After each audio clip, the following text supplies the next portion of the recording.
Barney, I want to get back to talk a little bit about your digging at the kill site here. Not many archaeologists get that chance to excavate down 30 some odd feet below the surface, and not many of us ever will probably. There's not many sites that are that deep even to begin to explore to that kind of depth. This is just an unusual situation of accumulation of debris from buffalo bones to dying vegetation, rock topple and so on, that they've got this massive buildup here. So take me back then, maybe, you know, to 1965, 66, and you're going down. What was it? What was the soil like? What were the layers of bones like? Did you find things at those kinds of depth that you don't find 2 or 3 or 4 feet from the surface?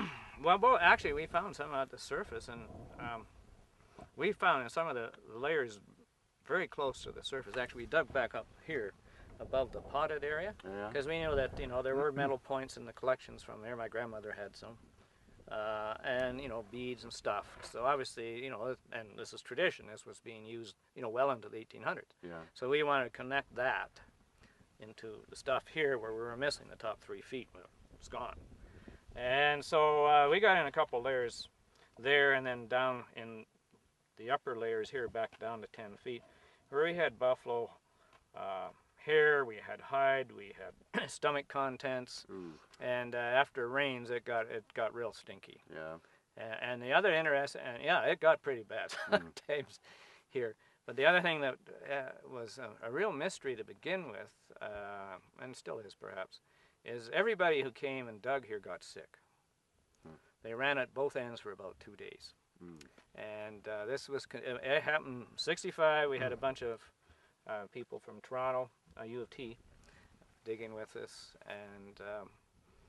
and everybody got sick, and they were sort of, you know, they were sacked out for 2 days, and one of them in '66, she was really ill, so we sent her up to Calgary to the Colonel Belcher, who had a tropical disease unit, and they identified this as a virus.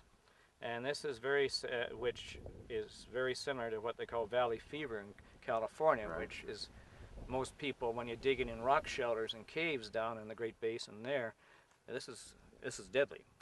And they wear masks and everything else. And of course, we probably, if I was doing it today, I'd certainly be suited up, yeah, just because of this. And so that was, yeah, that was one of the hazards here. So I remember when I got sick, I just sort of crashed down these bushes, and Bill crashed, and, you know, sort of hide out in the shade for a while. Lay in the shade and drink Coke, and you know. And do you think it was like it was microbes in the soil that were making people sick? Yeah. You didn't really have any immunity to it. No. Yeah. And that's what happens in archaeologists digging in caves in the Great Basin. It's the same thing. Yeah. So as you got down, you found the preservation tended to get better for things like hide and hair, and did you find the horn sheaths? Oh, we got a lot of horn sheaths, yes. Yeah. It got better, and then it got poor. Yeah. You know, once you got down to the 20-foot level and below, there was just the bones left, and they were deteriorating badly. But that's here with the deep hole. Yeah. Because, but when we also, in '66, we focused our work, you know, 200 feet north, right, on the north end, because by then we had realized that, you know, there was less, the deposits there, based on the pot hunters who dug there, you know, the top layers were only about this thick, and you're back 2,000 years.